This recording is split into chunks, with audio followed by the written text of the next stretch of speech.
I want to speak specifically to the issue of workload, which some of you know I've been talking about for some time.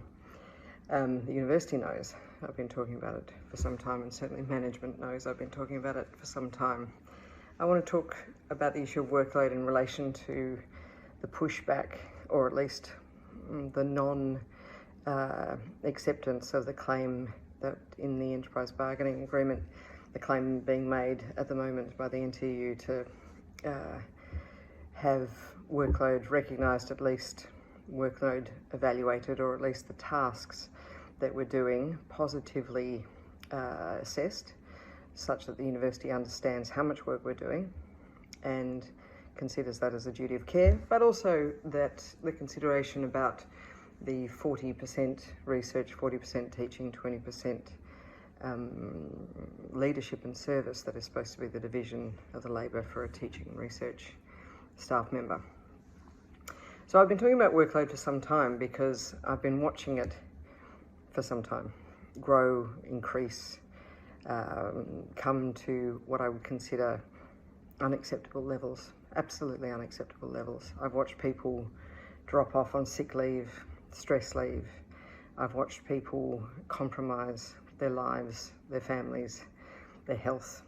The other day, a colleague said to me that her son had said to her that he hadn't told her of a serious bullying issue at school for the past couple of weeks because she was so stressed from work, he didn't want to trouble her. I've heard staff say to me that they work well into the night, that they work on weekends. At a senior meeting, I asked if any staff member didn't work on weekends. Almost no one put up their hand. One person didn't. But we're used to that. We've come to accept it a little bit. We work on weekends. Academics are we're a bit neurotic, quite frankly. And we like to sort of populate our relaxing time with reading and with writing sometimes. And that's produced a culture, I think, over the years where we tend to think that working on weekends is our choice. But it's become something which is no longer a choice. It's become something which is a necessity. Almost all the colleagues I have work not just on weekends. They would say something close to a 60-hour week. When I sat down and evaluated that with some of them, it's very clearly a 60-hour week. They've been surprised, and I do feel bad actually showing them what it actually is and how it's actually impacting on their lives. I mean, they know this, of course, but we're a little bit used to it. So, over the years that I've been at the university, which has been some 13 years at least in a decent position, I noticed the creep of tasks, the creep of administrative tasks which have fallen upon us, not been assessed for what they would do to us, not been assessed for how much time we needed, and they've all just taken a moment. I heard somebody describe it the other day as death by 1,000 administrative cuts. A lot of tasks just take a moment. They don't seem like much, just a moment. When I've challenged even academic advising, the comment has been, it just takes a little bit. It just takes a moment to read those emails. And students maybe don't show up, though you have to. I would say this, when I started in academia, sort of 13 years ago, 20 years ago, if you count all the other bits, the task was doable. I would say the job was doable. I could think of it as a level B at that time. I could think of it as a doable job, and I didn't feel like I didn't have time to be with my family at the end of the day. I had a very small child, 2 years old at that stage, and I felt like I could be there for him.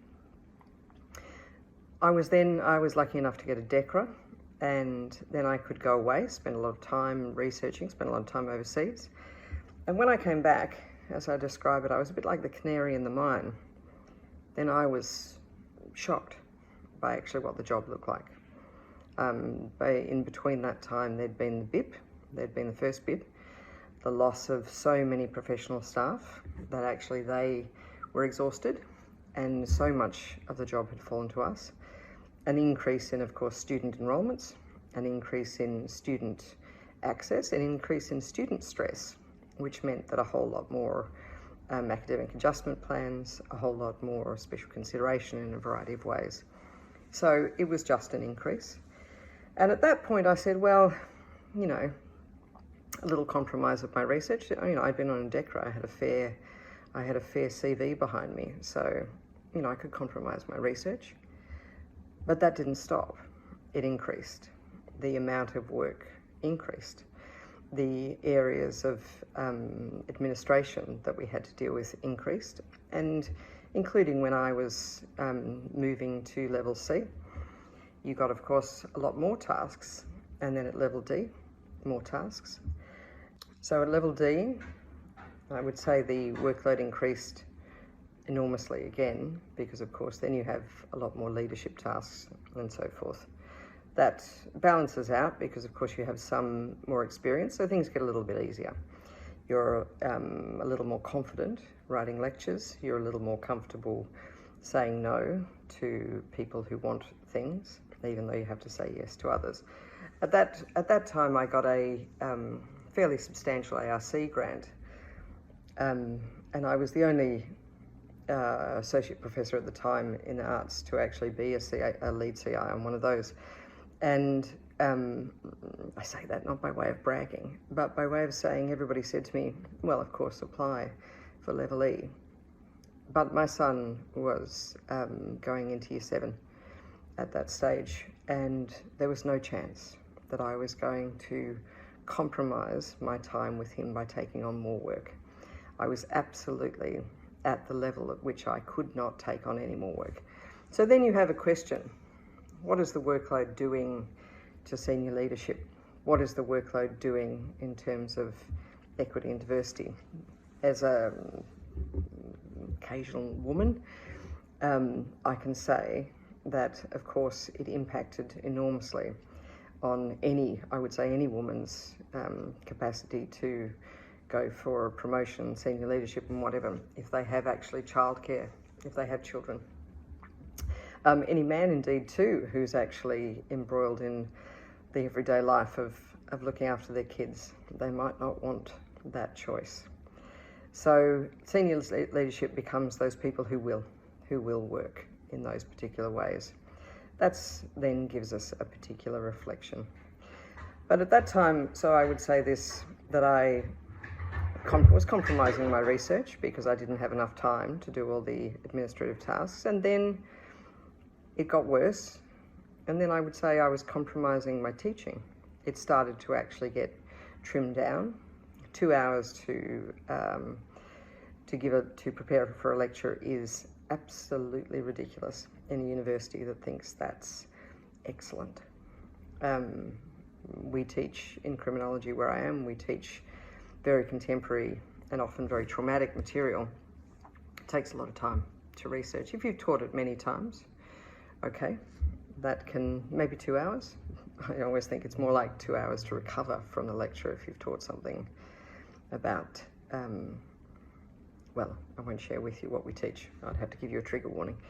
So, you know, we do sometimes just have to recover, debrief, and so forth. That's, of course, not factored in. But 2 hours, 3 hours, if it's new, to prepare a lecture on the killing of George Floyd, or on deaths in custody, or on what's been going on in relation to a contemporary event, or for my political science colleagues, the war in the Ukraine. 2 hours. Well, that is not going to give you excellence. But I would say this, then the workload becomes increased around this, the workload becomes impossible. You have to compromise on your teaching, or you have to work at night, or on the weekend. Now, most of my colleagues are the most committed teachers I know. Impressive, thoughtful, really inspirational people, and absolutely committed to their students. So they work on weekends. So they work during the day, you know, Sundays and Saturdays, and they work in the evenings. They work when their children have been put to bed, or they work while somebody else puts them to bed. That kind of compromise is unacceptable. So I say, you know, first the university asked me to compromise on my research. Then they asked me to compromise on my teaching. But now there is a push to compromise really on my work-life balance in a way that compromises my child. Or my parenting of my child. That kind of push is unacceptable for most, and I think now it extends very much into people's health. Even if they are compromising their work-life balance, they actually also are dealing with health issues. And you have to think of it in very simple terms. If you take a day off for being sick, if you take a day off for even other reasons, you come back and you know that you're going to have a whole lot more administrative tasks to deal with. They don't go away. Academic advising doesn't go away. It just gets rescheduled. Or a variety of tasks that you've got to do, managing staff, dealing with contracts, the variety of things that are just handed down to us without being evaluated. Those things don't go away. So what happens is people don't take a day off when they're a bit sick. People don't take a day off when they've got to look after their child. They get somebody else to do it. And then when they come back, there's more. Then if they don't do that, it just builds up. It just builds up. So then you have crisis. Then you have people who take extended sick leave.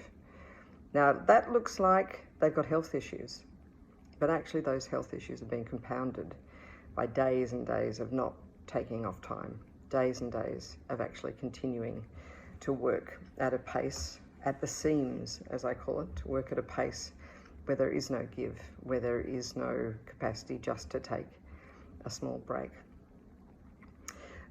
I want to say from the equity and diversity perspective that it's even worse.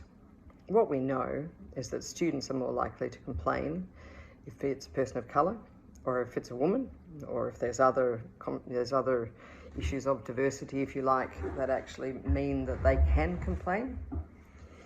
If you're junior, you have to respond to that complaint. If you're senior and white, like me, sometimes I just ignore students' complaints. I want the slides, I want more slides, I want nicer slides, I want more colourful slides. I don't care, actually. But that's a privilege. Junior staff with any issues in which they feel like they have to rise above any criticism about being incompetent. Any staff who actually want promotion, they have to respond to every email. So I have 600 first years. I get emailed a lot by those first years. Where is the library? Where's my tute? How do I find my pen? I don't respond to any of those emails. My workload is less. Junior staff, people who actually feel like they need to perform at a higher level because of issues of racism, because of issues of institutionalised homophobia and a variety of things like that, mean actually that they respond to everything. Their workloads are far higher than mine, and they're learning something new, and often they're teaching something new. So that means that people's workloads are unduly impact at the junior levels, but also where there is any level of diversity, any issue of diversity. What that means is those people won't get ahead. The commitment the university has to diversity and equity has to be tied to workload, has to be tied to an evaluation of what the job takes. So finally, after some time, I'll say this. The university has a responsibility not to decide that it has a task that needs to be done and just hand it out. It has a responsibility to actually look at what that task takes. Can it be done? Can it be done within the parameters of the job at the moment? Can it be done within the parameters of the role at the moment? Is there space? Is there space so that that person isn't working 60 hours a week, or in some cases, people have told me far more? Is there space so that that person's health isn't compromised? Is there space so that that person can actually develop their career and actually get ahead? Is there that space in their lives? If it doesn't do this, then it's abusing its staff. It's abusing its role. And you know, after these years, I would say the university is breaking my heart. It knows it can do better. It's one of the wealthiest universities in the world. It's certainly, if not the wealthiest university in Australia. And it's providing something which is cheap. That's the heartbreak. We are in this university in which there are brilliant people. doing incredible things, professional and academic staff, brilliant things. And to let them actually deteriorate because of workload, well, that's an issue for health, that's an issue for performance, that's an issue for job satisfaction, and it's a terrible, terrible issue for students. That students will be getting the lesser education because we're exhausted, because we don't have time. That is, tragedy is too strong a word, but it's something which I think should be unacceptable.